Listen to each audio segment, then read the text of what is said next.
Okay, this is just a quick demo showing how I bring the bobbin thread back up to the top when I've had a break in my top thread. Again, my bobbin still has thread in it. It isn't that I ran out of thread in my bobbin, my top thread has broken. Okay, you can see I have a little piece of the top thread. I need to push the machine head away from the area that I had the thread break, and I pull it back only to pull some slack in the bobbin thread. I rethread my needle and I come close to the area where the thread broke. I take a single stitch, I move the head away, and I tug on the top thread, which brings up a loop of the bobbin thread. It's still attached in the bobbin, so I snip it. Okay.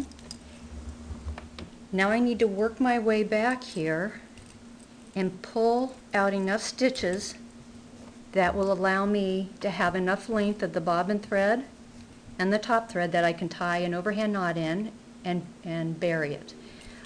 I do this by taking the top thread and giving it a tug, and you can see it pulls up a small loop of the bobbin thread.